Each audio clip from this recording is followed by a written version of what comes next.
Massimo, it's good to see you again. Hey, it's great to be here.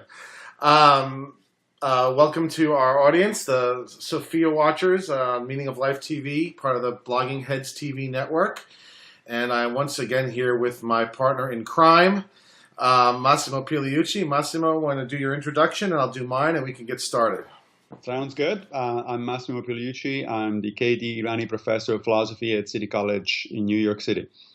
And I am Professor Daniel Kaufman. I teach philosophy at Missouri State University. So, Massimo, today we are going to talk about a topic that is of great interest to both of us, and I think will be of interest to the audience, and that is on some of the core ways in which the social sciences differ from the natural sciences. Yeah. So I thought maybe we'd start off. And I wrote an essay about this recently. It's been something that's been on my mind a lot. It's a topic of interest of mine. I'll link to the essay, obviously, in the link section. Right. Yeah, I read it. It was well done. I have a number of points of disagreement, but that's right. The idea. and it was a first stab. It was very much not anyway a completed set of thoughts, and I've been thinking about it a lot since then and doing a lot of reading. So I thought we'd start off though with maybe you, given we're very fortunate that you have both a natural science background and a philosophy background, and you're really the ideal person to talk to about this. I would love it if you would give me your understanding of what we mean by explanations in the physical sciences. So when we say that we engage in the physical sciences to find the explanations, to give explanations of various phenomena, what do we mean when we talk about explanations in the physical sciences? Yeah, I'm glad you mentioned the physical sciences as opposed to the natural sciences, which of course is, in my mind at least, is broader, because I do think there is a distinction to be made up to a point between the actual physical science, meaning mostly physics, chemistry, and geology probably, on the one hand, and biology on the other hand. Biology is, of course, one of the natural sciences, but I do think there's an important distinction to be made there, because I think biology is the bridge basically between the natural science and the physical sciences on the one hand and the social sciences on the other hand. Okay, that's good, and may also maybe highlight some disagreements between us. Sure. Although I do realize that there are special issues in biology that don't have come up in physics. I am more inclined to be somewhat separate the social sciences from all the rest. And so go ahead and talk about the physical sciences for now, and then in physical science, so it used to be before quantum mechanics. Let's bracket quantum mechanics for a minute, right? But before quantum mechanics, it used to be that throughout the scientific revolution and into the early modern times. So we're talking about from Galileo and then Newton up until essentially Einstein and Bohr. In physics, in the physical sciences, in the natural sciences, explanation was based on a causal understanding what was going on. So, it's either a body hitting another body or a body transferring, heat from one place to another, or a chemical reaction, or, it was a mechanical view of the universe, right? Now that, of course, changed to some extent, I think changed partially with the advent of quantum mechanics. Because, of course, in quantum mechanics, even though theoretically you can still talk about causes, and some people, some fundamental physicists do talk about causes, really the concept of cause doesn't seem to be making having that much of a sort of fundamental role in quantum mechanics, because stuff just happens, right? So there's a fundamental randomness to what's going on in quantum mechanics. And I don't mean to say that, I do realize that quantum mechanical equations are deterministic. So I'm not using the word randomness in that sense. But it is true that in quantum mechanics is essentially a description of the universe in terms of things just happening. When an atom decays, for instance, the time of decay is entirely random. There is nothing different about the atom as far as we can tell in the moment right before it's going to decay, and as opposed to 1,000 years before that point. The rate of decay is deterministic. We can tell exactly, with very high degree of precision, what is the likelihood that at any particular moment that a particular atom is going to decay, but we cannot tell when that's actually a specific atom is going to decay. So quantum mechanics has changed the rule a little bit. The rules a little bit. It's a much more less mechanistic view, and also then, of course, as you know, in quantum mechanics, then immediately we start getting into these different interpretations, which to me means we're doing philosophy and metaphysics more than actual physics. What does it mean to have, the collapse of the wave function? Well, it's not clear. I mean, the mathematics is pretty obvious, but what that means in terms of sort of physics is not clear at all. I don't think that quantum mechanics at the moment is really in the business of giving mechanistic understandings of things. So causality, I don't want to say that causality went out the window with quantum mechanics. It certainly didn't. But it really is looked at in a different way now, even in fundamental physics. So let me just ask you, before you go on, to generalize from what you just said, prior to quantum mechanics, would you say that, roughly speaking, what we meant in the physical sciences by an explanation of some phenomena was to offer some sort of antecedent event which is in some sense sufficient for the phenomena that follows? Is that what you're saying? And that's no longer the case in the case of quantum mechanics? That's right. Strictly no longer the case, because really in quantum mechanics you talk about equations and you talk about laws of nature, but you don't talk about specific causality in specific events. Now, of course, the concept of law of nature has been around far earlier than quantum mechanics. So one could also say that the older mechanistic physics was based on explanations that derive their power from the idea of laws of nature. But to some extent, that to me, as a philosopher especially, kind of begs the question, because to say that things happen because the laws of nature are such, it's only shifting the explanatory level one more level, because one could say, well, yeah, and why are the laws of physics, the laws of nature that way? I mean, what does that mean to have a law of nature? There's been a lot of discussion over the last 2 or 3 decades in philosophy about what do scientists actually mean when they talk about laws of nature. Right. On the one hand, often it sounds like they really are thinking about laws, as in, there's some reason out there why things are always in a certain way. Right. But on the other hand, a much more reasonable understanding that several philosophers have developed and a number of physicists have agreed on is the idea that just laws of physics are simply generalization. There's just empirical generalizations. They may be exceptionless. Maybe we don't really know, because we don't have access to all quarters of the universe, and nor do we have access to all times in the universe. But nonetheless, I think that the safest thing is to say that laws of nature themselves are the result of certain kinds of interactions between physical stuff. Which means that in fact laws of nature themselves are based on the idea of causality. Right. So laws of nature are just widely generalizable. Yeah, that's right. Causal relations is what they essentially are, right? They take the form of A's cause B's, right? So are you saying, though, that, let me ask you this, this is a serious point. Are you saying that because of quantum mechanics, at this point, we can't really give a general account of what an explanation in the physical sciences consists of? Yeah, that may very well be. And in fact, it's not even just quantum mechanics. If you start going from physics then to biology. Okay, so maybe talk about biology now. Bring that into the picture. Right. So you immediately realize that even though biologists themselves often talk about in terms of causality, in fact, all of the so-called special sciences, which, as you know, are every science other than fundamental physics, or at least every natural science. Which is, I've never heard it this. I think it's defined different ways, because special sciences, when I was in school, were always were the social sciences, right. The ones that you have trouble reducing, right? Exactly. But I've heard as it turns out, I'm thinking about Jerry Fodor's famous paper back in the 70s that we probably should link to. About the special sciences. Right. That's right. They are thought of in terms of reducibility. As it turns out, not only you cannot reduce, by that I mean theoretically reduce, giving an explanation of one in terms of theory of the other.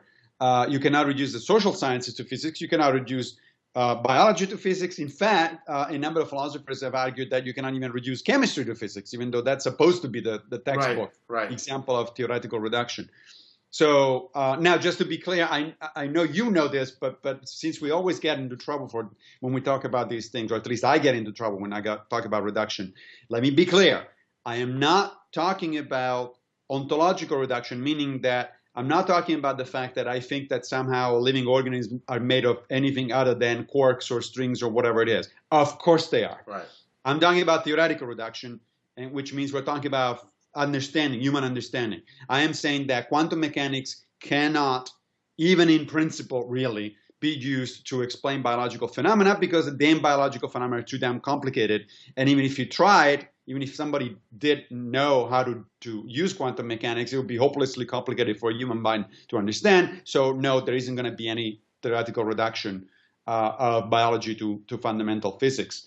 That's what I mean. I don't mean that somehow biological organisms are magical and they don't obey the laws of physics. Right. So if quantum mechanics sort of problematizes the idea that physical explanations are basically the providing of antecedent events that are sufficient for subsequent events, how does biology problematize that picture of of explanations as antecedent events that are sufficient for subsequent events? Well, so here's one way to put it. I mean, there's a number of ways to approach the problem, but one way to put it is this: as you know, with Galileo and Newton, sort of one of the four fundamental Aristotelian causes went out of the window, the final cause. Right? Yeah, purpose. So science, right, purpose. So science started with the scientific revolution of the 16th century and beyond.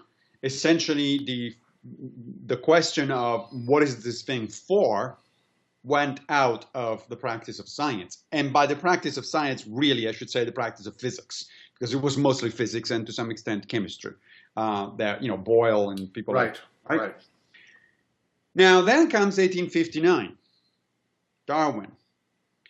And all of a sudden, what are things for? It's back into the picture. Because, Darwin and every biologist since have actually talked very clearly and very explicitly about, well, the eyes are for seeing, the hands are for doing something, manipulating things, and so on and so forth. The heart is for pumping blood, et cetera, and they don't mean that just metaphorically. They mean that if you go away from that kind of, if you try to stay away from that kind of talk, you have no understanding of what the hell is going on in biology. Okay, stop there for a minute, because this is really something that you may need to explain. The popular notion is that one of the real accomplishments of Darwin was precisely in showing how the appearance of purpose in nature really isn't purpose in nature. So could you disambiguate the sense in which he is part of the general scientific revolution of rejecting purpose, and in what way purposes are not eliminable? Okay. So let's make this distinction. This is a great question. Let's make this distinction between teleonomy and teleology. Okay. So teleos, of course, has to do with causes, with final causes. That's the Greek word that Aristotle used. Now, the difference between teleology and teleonomy is precisely that teleology actually is about actual purpose. So if God, let's say, created the universe, then the universe would be a teleological place, meaning that it had the purpose of being, fulfilling whatever God's plans are. Tonight, when I'm going to go out and I'm going to go around, to the Whole Foods around the corner to do my shopping for dinner, that is a teleological process that I'm engaging with, which of course will bring us eventually to the social sciences. Yes. Right? Because I have the intention. This is not just a random movement that looks to outsiders as if I had a purpose. I have a purpose. My purpose is to go out there and get me something to eat nice to cook for dinner tonight, right? So God's actions and human actions, and if there are Martians out there, intelligent, conscious Martians' actions are teleological in nature. They display actual purpose. They are the result of actual purpose. Now, the genius of Darwin was to basically create an intermediate category between things that don't have any purpose at all, where the telos simply doesn't apply, and things that are teleological, where the purpose is explicit. It's actually the result of meaning. And that's where teleonomy comes in. So a teleonomic process, like natural selection, in fact, natural selection, as far as I know, it's the only teleonomic process that we know of. There may be others out there, but that's the only one that I know of. A teleonomic process gives, as you were putting in a minute ago, the appearance of purpose, right? And so it allows us to recover the Aristotle's final question, what is this thing for? But in a way that excludes the teleology. So when a biologist says, the heart is for pumping blood, it doesn't mean that in a teleological sense. It doesn't mean that the heart was created by some intelligent being in the same way in which the keyboard on my computer is created by an intelligent being for the purpose of me to be able to type stuff. But Darwin does mean that the heart has a function. It's not there. It's not just an assemblage of things. It's not a stone. It's not a. It has a role relative to a system. Yeah.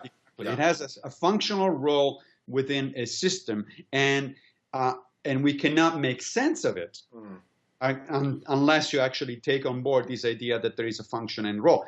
Everything else outside of biology doesn't, and social sciences doesn't have a function. It's not like atoms don't have functions. Right. Planets don't have functions. They can be viewed that way, but then that is purely the appearance of purpose. We could view physical phenomena as purposeful, but that really is just the appearance of purpose. Whereas with biological phenomena, it's not just an appearance. They do have a role relative to a system, and that is not eliminable in understanding what they are. Correct. But that role is not the result of someone making it on purpose to have that role. Right. Precisely. So in fact, at this point, ever since Galileo and friends, it really makes no sense to apply the category of purpose to physical objects. It doesn't add anything to our understanding of it. It's not like you could say, oh, well, the purpose of the Earth is to rotate around the sun. That makes no sense from a modern perspective. This is something that maybe 2,000 years ago somebody might have said, but today it makes no sense. Try, however, to get away from the language of purpose in biology, and you lost biology. So the point is you cannot have a purely mechanistic biological account. Correct. Okay. Even though, again, I'm not talking about any magic going on here. But there are a lot of mechanistic accounts in biology, right? It's just not that they can all be given, right? It's because certainly if you think about physiology, right?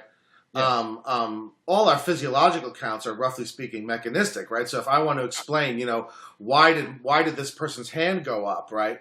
I'm going to give it an account in terms of a series of antecedent events, physiological events that made the hand go up.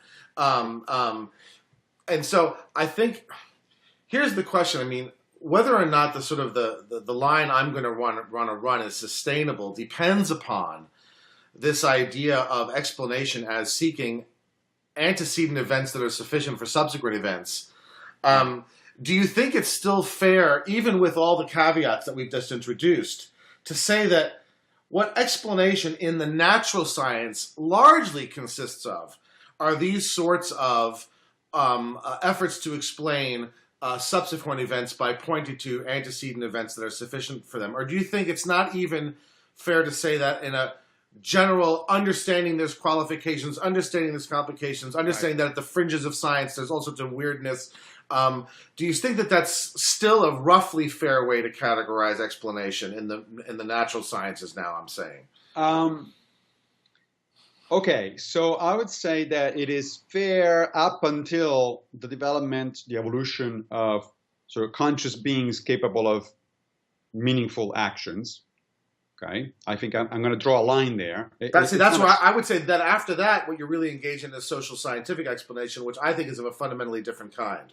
Well, let's have a discussion in a minute about whether that's a fundamentally different kind. I don't think it's a fundamentally different kind. I think, however, that there is a significant, there's a major difference there. I don't think it's any different, if you will, So the transition between the biological sciences and the social sciences, to me, looks a lot like the transition between physical chemistry on the one hand and biology on the other. So, Okay.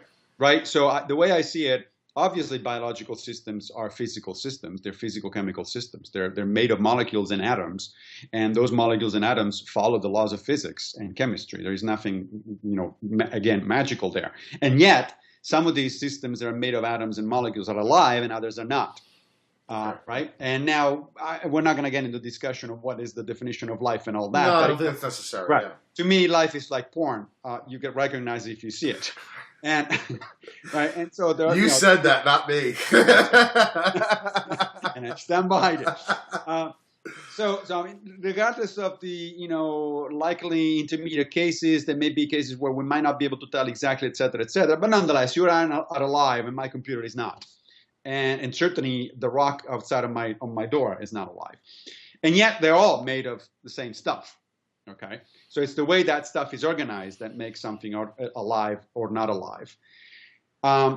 So in the same way in which I see biological systems fundamentally as physical-chemical systems, and yet they require additional explanations, additional layers of explanations, because otherwise you don't get biology. You just get physical chemistry, and you cannot make sense of a lot of biological processes.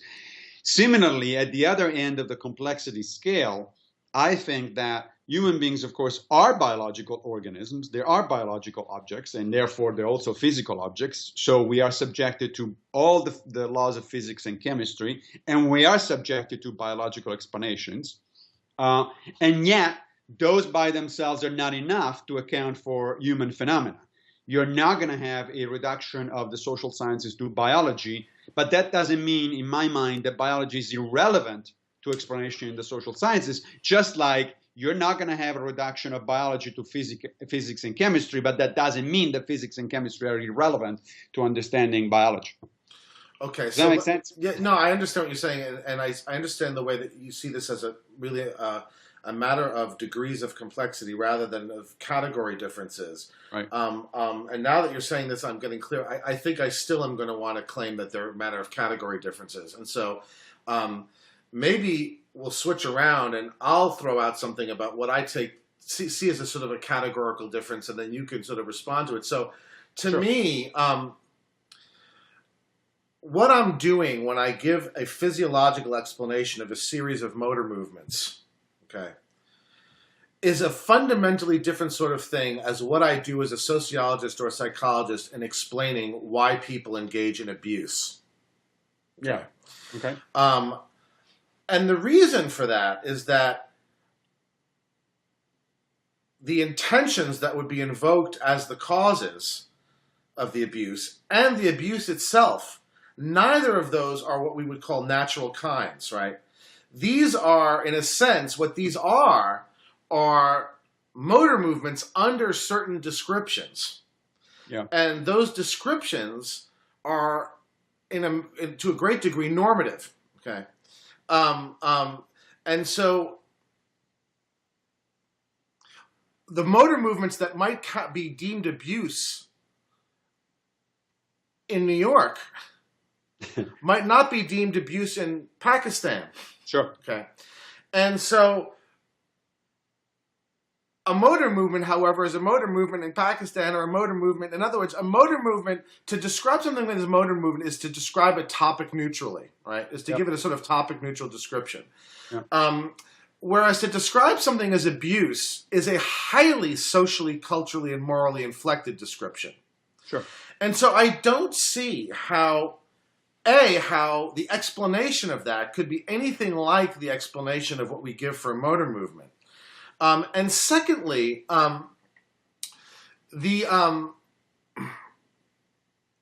what we do when we engage in these sort of explanation is as much what I would call interpretive as it is explanatory in the sense meant by in this sense that we've been talking about, that we agree is full of exceptions and everything.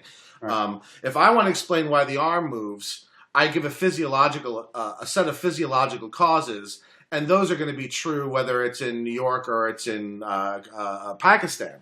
But if I'm going to talk about why people engage in child abuse, let's say, as much of what I'm doing is as much explaining, talking about why we count this as abuse over here. Sure. And notice, if we have a disagreement, say, the Pakistani also ought to view it as abuse, that's a moral disagreement, not a scientific one. Right. So this is why I think, this is the base reason. Now we can get into more detail, but this is why I think the difference in what we're doing in explanations in the physical sciences and what we're doing in the social science is of a categorical difference, not simply a matter of increasing complexity. Right. So a couple of comments. First of all, this past semester at City College, I taught a course on epistemology across the curriculum. It was called The Unity of Knowledge. And so I had a number of colleagues from different disciplines, from the humanistic ones to the social science to the natural sciences, coming in and giving talks about what they were doing. And one of them in particular struck me as interesting. And the talk was about colonialism, right? And my colleague who introduced the topic of colonialism said, "Look, I consider myself a social scientist. I consider myself somebody who studies, the sociology of certain movements, the history from a sociological perspective of certain occurrences." And he drew my students' attention to the word social science, right? He said, "Well, why do we call it a science? Other than because, there's a cachet these days about being associated with the sciences, so you get more money because of that." But he said, there is an interesting reason why it's called a science, he said. And then there's also an interesting reason why we use the word modifier social. He said, if I want to understand colonialism, I do need to bring in, quote unquote, scientific facts, such as, an understanding of, let's say, resources available to people and societies, an understanding of, the mechanics of certain things going on, including weaponry and so on and so forth. There's a lot of stuff, there's a lot of quantitative stuff that a scientific approach to the study of colonialism can give me. But, he said, if that were all, I wouldn't understand colonialism. What it's missing still is the understanding from a human perspective, from the point of view of a human narrative. Why is it that certain people do certain things under certain circumstances? What goes on in their mind? What are they, and not only in the mind of the colonialists, but in the mind of the colonized, and so on and so forth. And so he said that in his opinion, what he was doing is social science in the sense that it was melding these two perspectives. On the one hand, he needed the scientific approach to things, the quantification, the reliable data, and so on and so forth. But on the other hand, he needed understanding that it's possible only once you bring in human teleology. I would say he didn't use that word, but I would say human teleology, so meaning, right? So keep that in mind for a second. Now the second thing that came to mind when you were talking about a particular action, being acceptable ethically in one society and not acceptable in the other society, even though the action from a physiological perspective is exactly the same. Well, there is a parallel there in biology. I mean, when we say that something, that certain physiologies or certain structures are adaptive, right? So let's say the ability of a leaf to capture light in a certain way or something like that. It's always understood that phrase is within a particular context. There's nothing that is adaptive no matter what.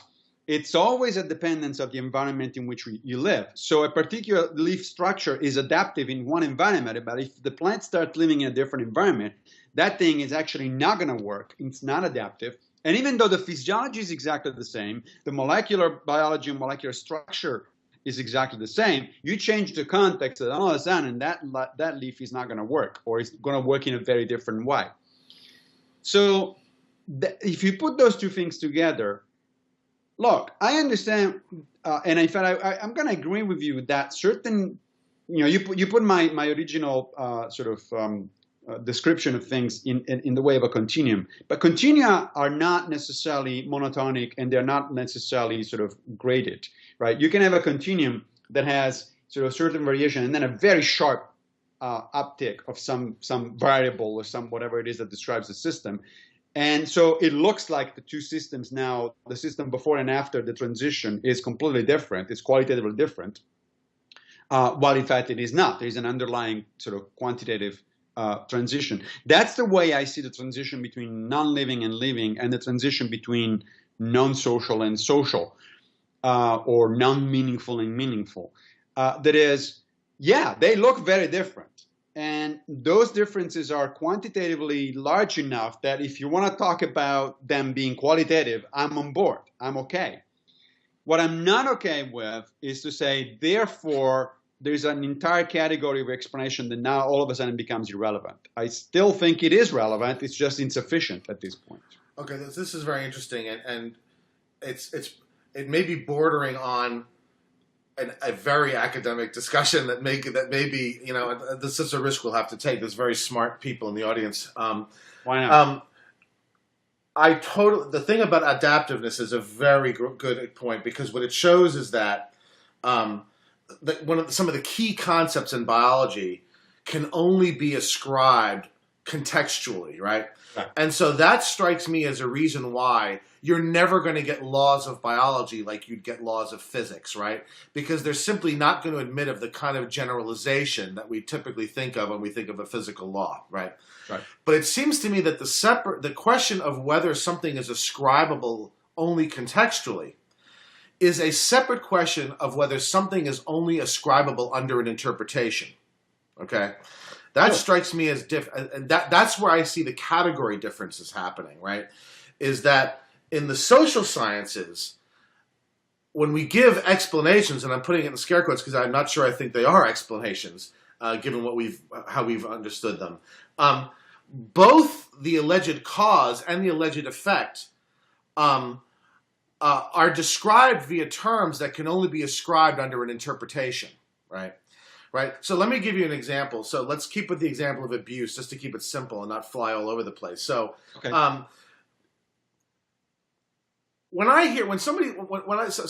There's been a number of, you know, this is a very hot topic now. This is on everybody's mind. I would say it's a bit obsessive right now.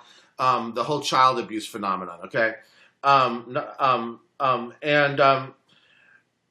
You have a lot of sort of breathless scientific announcements. We found something in the brain, right?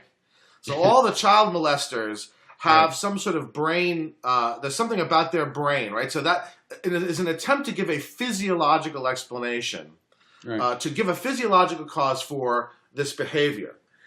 And I guess what I think about this is that such an explanation is completely irrelevant. It does not help you understand anything, because of course the brain of the Pakistani is no different from the brain of the person in New York, okay?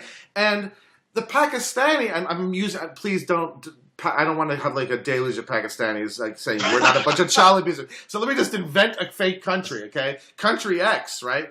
In which child brides are common and are integrated into the culture and part of the religion and all this sort of stuff, okay? Right. For first of all, the phenomenon wouldn't even be a subject of social scientific investigation in that society, because it's not viewed as a pathology. It's not viewed as socially dysfunctional. It's simply not interpreted in such a way that it would raise social scientific interest. That's number one. Number two, it seems to me that the explanation that would be useful for why if we were asking in the United States, well, why is there all this why do people engage in child abuse? We're going to refer to various kinds of socially inflected descriptions of people's mental states, right? So we're going to say things like, well, it's a result often of people who have failed to develop correct boundaries, right? It's the result of people who have had, let's say, dysfunctional families in various ways, and so on and so forth. But notice, all of those are not themselves topic-neutral descriptions of states of mind. They are themselves interpretive, normative descriptions. And so it seems to me that those are the kind of explanations that are really useful, right? And not pointing to people's brains.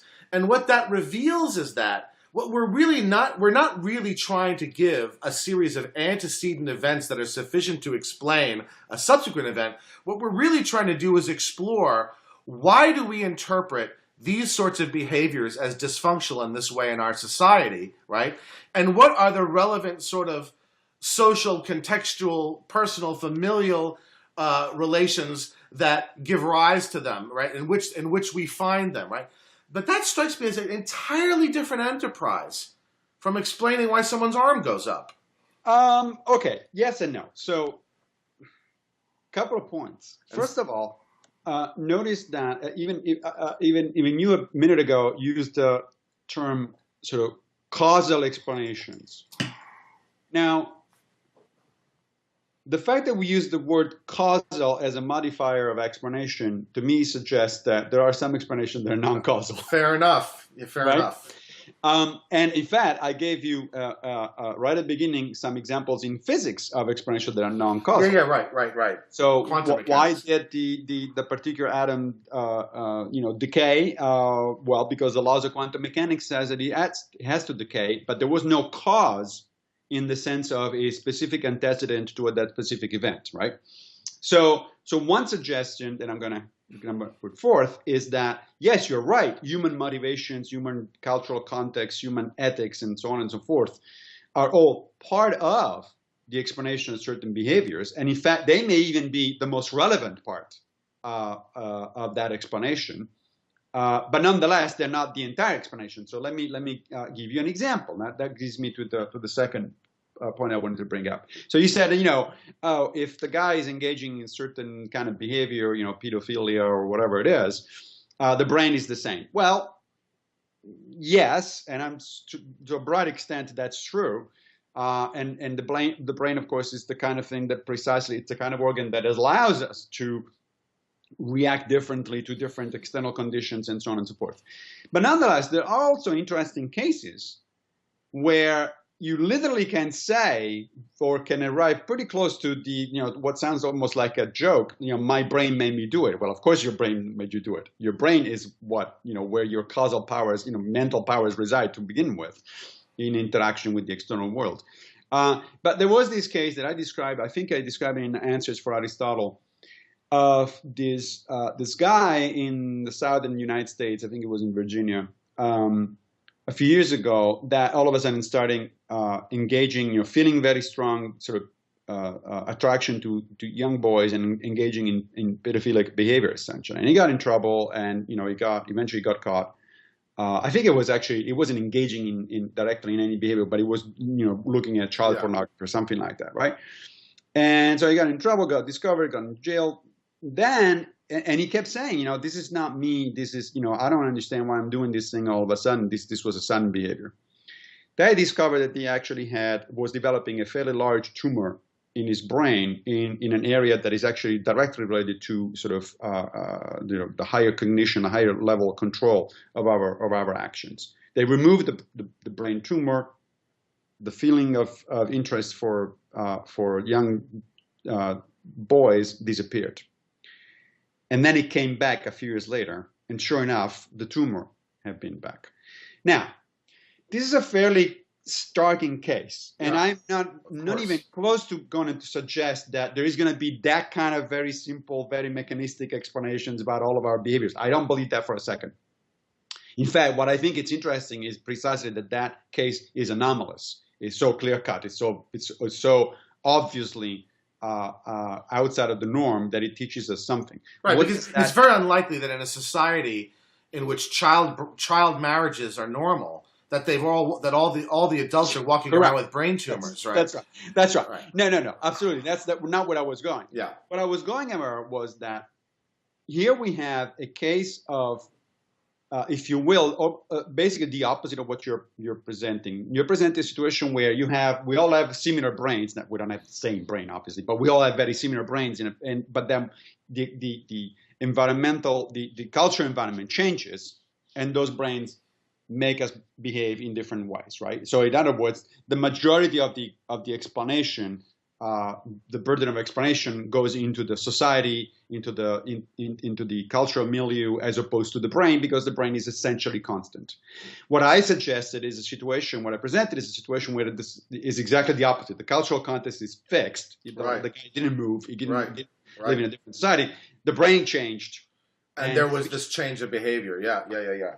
And so that's what I'm saying. What I'm saying is that obviously you need both levels of explanation for human behavior in general. I mean, after all, if we didn't have brains, we wouldn't behave at all, right? Right. If we didn't have that kind of brain. This is about explanatory frameworks, and it's not about that. I agree with you. Yeah. So that's what I'm saying. So when I as you know, I'm myself very skeptical about the "my brain made me do it" kind of thing. It's like, oh well, it's the Pleistocene brain that causes us to do certain things. Well, no, the Pleistocene brain allow us to do a certain number of things, because without a brain like this, you're talking like sort of like these evil Eve psych sort of these glib sort of. Well, the reason why men sleep around more than women is because of their evolutionary, spread their seed, as opposed to that sort of thing. Yeah.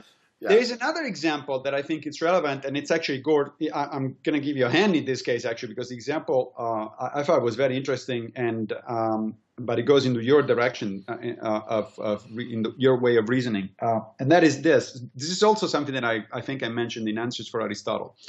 So there was a study about the reaction to alcohol in two different groups that was carried out in Connecticut a number of years ago. And what they did was they noticed, the researchers noticed that the Irish sort of community, in the Irish community, there was a high degree of sort of drunk behavior, and sort of the typical thing that we associate with drunk behavior, so on and so forth. But they also noticed that in the same area, same town, there was an Italian population which apparently consumed about the same amount of alcohol, and yet was not engaging in those kinds of behaviors. So the question, what the hell is going on there? The alcohol is the same, so the chemistry is the same. The brains are the same, because nobody believes that Italians and Irish have different, enough genes, that their brain structure is completely different. So what the hell is going on there? And there, the explanation really was a question of social science where the social is more important than the science. Meaning that, what was going on was that the cultural context in which these two things were happening. The Italians were consuming large quantities of alcohol, but that was within a family environment. Around the dinner table. Where a certain kind of behavior was expected. The Irish in that particular population were consuming the same amount of alcohol, but that was at a pub where the purpose was to get wasted. Yep. So that tells you that, yes, in those cases, clearly the answer is not biological, it's not chemistry, it's society, it's intention, it's behavior from a point of view of sort of what happens in one group is very different from what happens in the other group.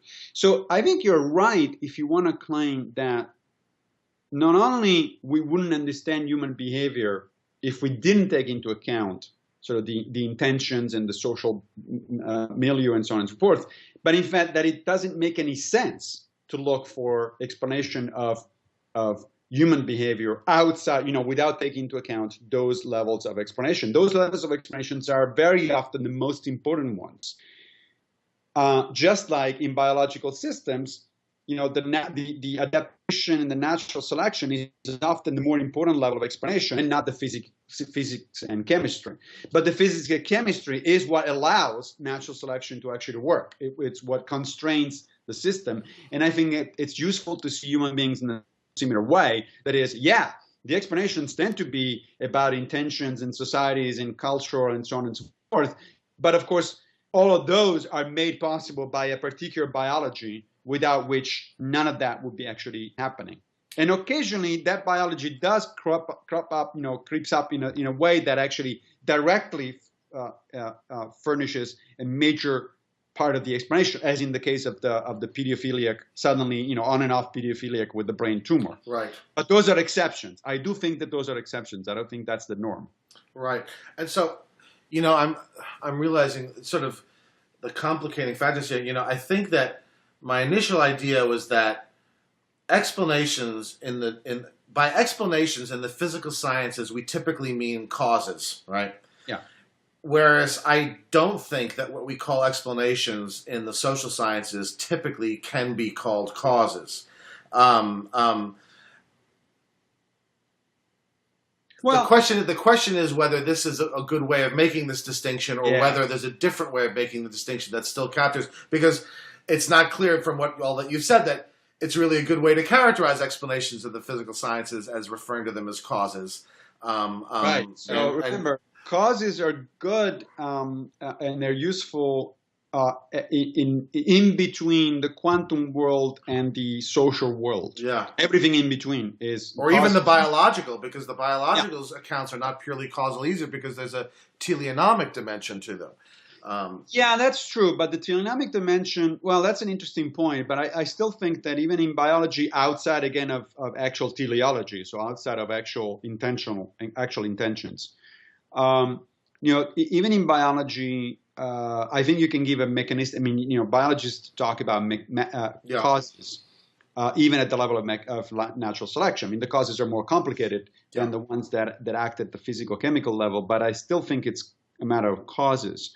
Now, I noticed that in your essay you say, well, and of course I'm not about to give you an account of causality of causes here, but I think that at some point we might have to, because when you say, for instance, that in physics and chemistry and perhaps in biology, causes are the explanatory level, the explanatory concept, but reasons, let's say, right, are what carries most of the explanation in terms of humans. Well, somebody could say, yeah, but reasons are just a type of cause. Right, and that's where I said that that's not the case.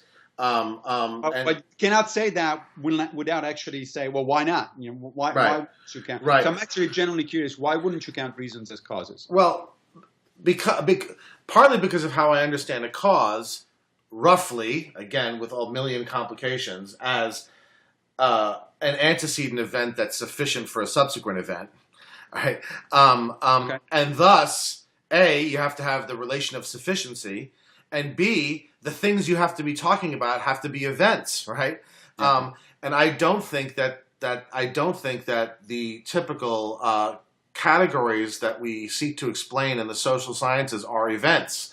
I think that they are events under various intentional descriptions. And that therefore that's a very different sort of animal. And it also has so one reason is that I don't think that in social sciences we're really giving antecedent conditions for various events. Secondly, I don't think that the purpose is the same. In other words, the reason we seek the explanation in the social sciences, and this is what I said in my essay, is that it seems to me that what we're really trying to do in a social scientific explanation is render people's behavior intelligible within a kind of narrative, right?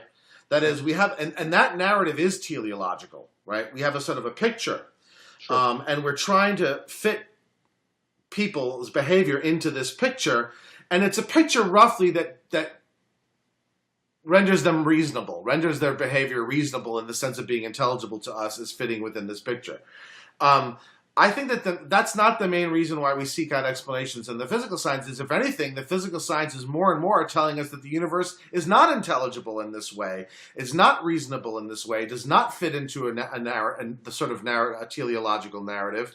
And that's the reason why so many people, for example, aren't satisfied with the scientific picture and add a religious picture on top of it, right? It's precisely because they aren't getting out of.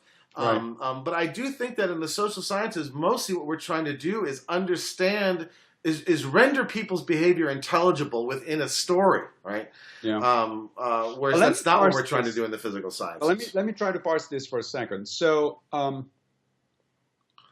because one could argue that actually science in general is in the business of providing intelligibility of whatever the subject matter is within a narrative. Now, a scientist probably wouldn't put it that way. But not a teleological narrative. No, not a teleological narrative, right, for sure. but there are different kinds of narratives, right? And so now a scientist probably wouldn't put it this way, but as a philosopher, I would say, look, scientific theories are not out there. They're human constructions. Right. Yeah. I mean, it's true that physicists often talk about the theory of everything as if it were out there to discover, but we forget that what's out there to discover is the physical world. When we present a theory is a human creation. It's something that is made so that we can make intelligible the behavior of certain bodies or certain phenomena, right? So when Copernicus came up with his theory about the solar system, the point was to make intelligible the movements of the planets. Right. Which was not intelligible before. It was difficult to account for. And a scientific theory is a type of narrative. Now, you're right. Of course, it's not a teleological narrative, for sure. But it is a kind of narrative. It's created by a human being. Right. For the purpose of other human beings. Nature doesn't need theories. We need theories. So I would say that the general idea in science, and I'm going to push it to say, as in fact, any science, is in fact understanding in the form of a narrative. Now, that narrative can take different forms. If we're talking about fundamental physics, it will take the form of mathematical equations. Right. If we're talking about the special sciences, except for the social ones, it will take the form of cause and effect, so theories based on cause and effect. And if we're talking about social sciences, it would take the form of human intentions. And so we have non-teleological narratives, we have teleonomic narratives, and we have teleological narratives, but they're still narratives in the broader sense of all of this is for the purposes of making sense of what's going on out there for our own little minds. Right. And so in that sense, I rather see the social sciences along this continuum being in the business of providing us with understanding under certain levels of descriptions and certain types of description. Right. Again, I would agree with you if you say, but those types and levels of descriptions are far removed from physics. Yes, they are. And they're pretty far removed from biology. Yes, they are, again. I guess, and this is like I said, a work in progress. So in a sense, I'm working this through as I'm talking to you about this. Sure. I guess where I see really the category difference is that it seems to me that maybe what this really at the end of the day is a matter of normativity, right? That is that the narrative that we seek the social scientific explanations to inform is largely a normative narrative, right? I'm thinking of I don't know how familiar you are with Wilfrid Sellars. His distinction between the manifest image and the scientific image. Right. And more I'm starting to think that what this issue is really is that issue, right? The reason I was fiddling around is because I was pulling something up that I deliberately quoted before I got on with that I cut and pasted before I got on with you. Mm-hmm. So Sellars describes the manifest. Here's what he said. Here's how he describes what the manifest image that is the image that what I'm calling the image that the thing that the social sciences are interested in talking about, right? As opposed to what the physical sciences are talking about.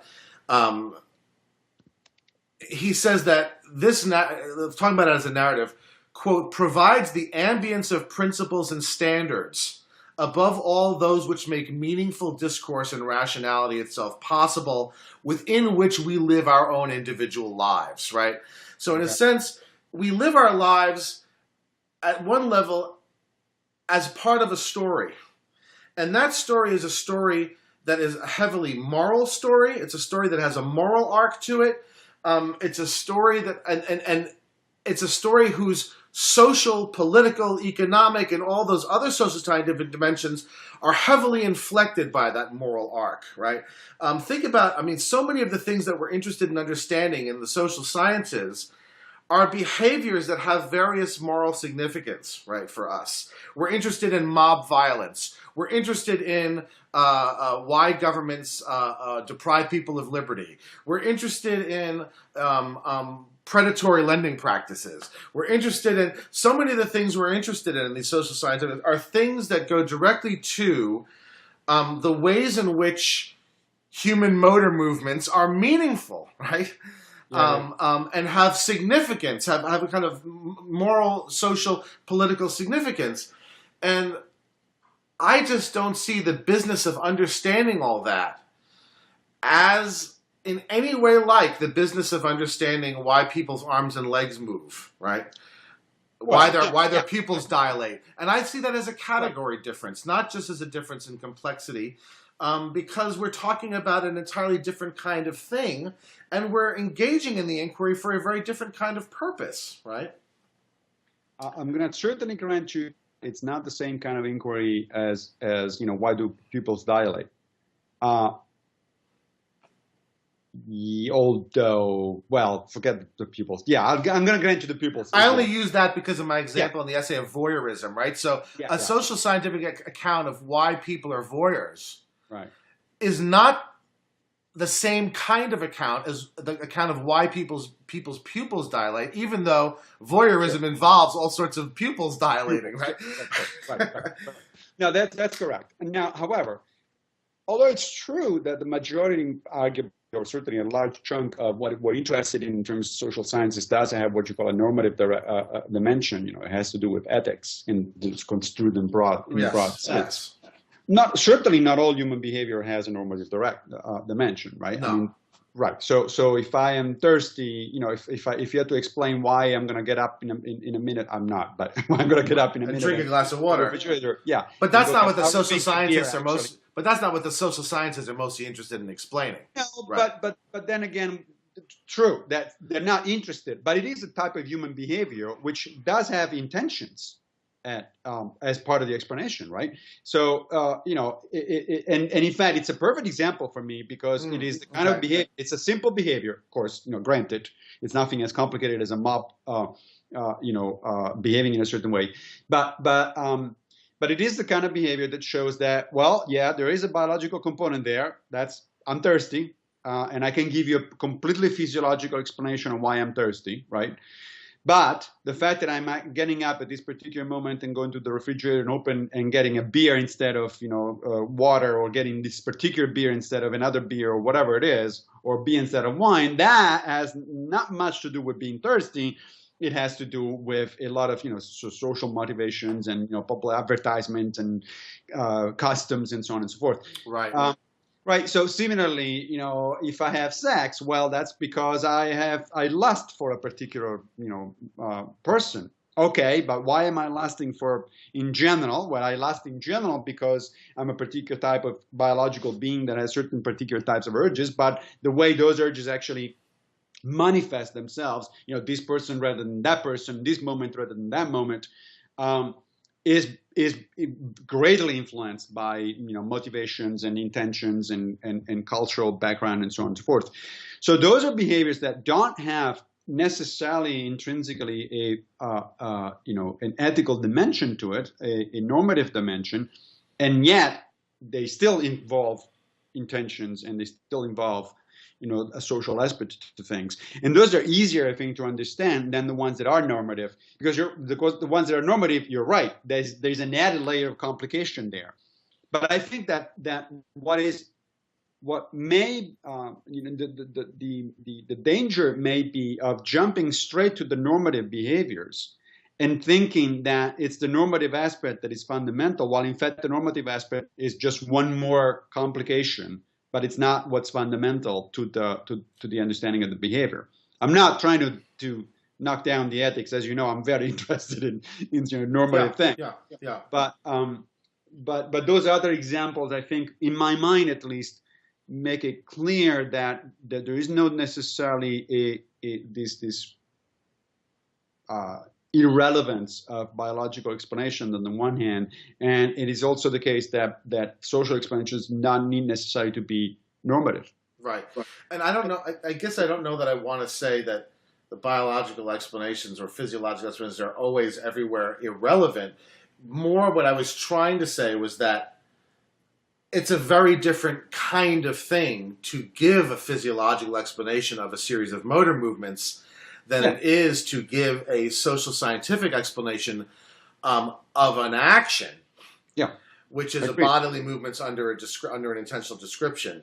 Agreed, but I don't think that's correct. But that distinction, I don't think, is different in kind from the distinction that I was making earlier between biological and physical systems, right? So it's true that biological organisms, again, are made of molecules, and so they're subjected to the laws of chemistry, but the laws of chemistry by themselves don't tell me enough. In fact, they tell me rather little about why a plant has a leaf shaped in a particular way. It's molecules, but the reason why those molecules are organized in a particular way is because there's a function, and that function is the result of natural selection. And natural selection is definitely a different kind of explanation from physical chemical explanations. Right. In fact, it literally cannot be reduced to physical chemical explanation. You don't have a theory, and I don't think you're ever going to have a theory. Well, there couldn't be one if what you're saying is correct, right? I mean, That's right. I don't think there can be one. All right, so let me just, we're probably past the point at which I'm well prepared enough to sort of discuss this in a way that's not just going to be rambly and back and going around in circles, because it's too difficult. The subject matter is too difficult. I just want to, one last thing that you didn't yet comment on with respect to what I'd said is, and let's just focus narrowly on whether we can treat social scientific explanations as causal, okay? Okay. And let's bracket everything else, because that's certainly one of my sort of the core ideas is that I don't think that that social scientific explanations, and really what we're talking about are what we would call folk psychological explanations, because that's ultimately what they all involve, right? Yes. Are genuinely causal. Would you agree that a genuinely causal explanation, both the antecedent and the consequent, both the cause and the effect, have to be discrete events? Gosh, that's certainly a classical interpretation, but discrete events, I don't know. We live in the world of quantum mechanics where there are no discrete events. But there's no causality either, right? You said but there's no teleology either. Right. So if the goal is to exclude, to sort of set aside the teleology, you don't get the teleology just by doing away with causality. That's one way to look at it. The other one is, I don't know. I mean, there's a lot of biologists who argue for simultaneous causality, for causality, for even downward causality, things like that. So that's the problem, that by causality, people mean all sorts of different stuff. Right? Do you think, how about putting it this way? Do you think that, what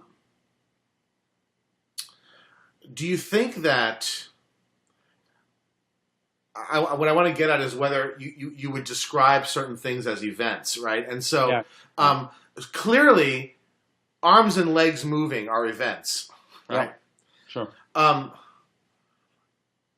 Is a riot an event? What I guess I want to say is that a riot is not an event, because a riot isn't simply arms and legs moving. It's arms and legs moving under all sorts of intentional descriptions that I'm sorry? Be careful, because now you're getting close to begging the question, right? I mean, you're embedding in your definition of event intentionality, and well, if you do that, then yes, of course, we have to agree by definition. The question is, can something intentional be an event? I would say that a riot is an event, or a series of events, if you will. Right. I guess what I'm getting at, here's what I'm getting at, and maybe it's just too esoteric, but what I'm getting at is, I guess, once you say that something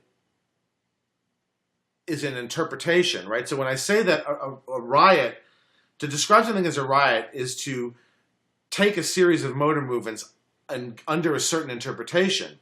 Yes. Well, interpretations involve the following of rules. Interpretation is essentially a form of rule following.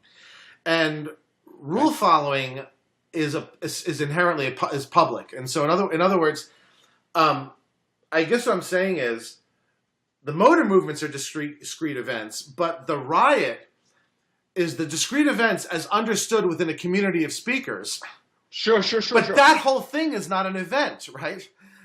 Okay, let's say that, sure. And so that's what I want to say. When the social scientist explains that bigger thing, he's Yeah. not strictly speaking explaining an event. He's Right. as much explaining how we interpret certain events, how a community interprets certain events, as he's explaining events. To explain events would be to explain the motor movements. Right. Okay. I guess that's what I'm asking. Yeah. Okay. I can follow you there, and I think I can still recover my Okay, please. point of view, and that is again by making the analogy with teleonomy instead of teleology, right? Okay. So teleonomy being the appearance of purpose in biology. I think that's actually very useful as a sort of contrast category, because if we go straight from purely physical events to social events, I think we're missing the bridge, as I was saying earlier. Okay. So let me try to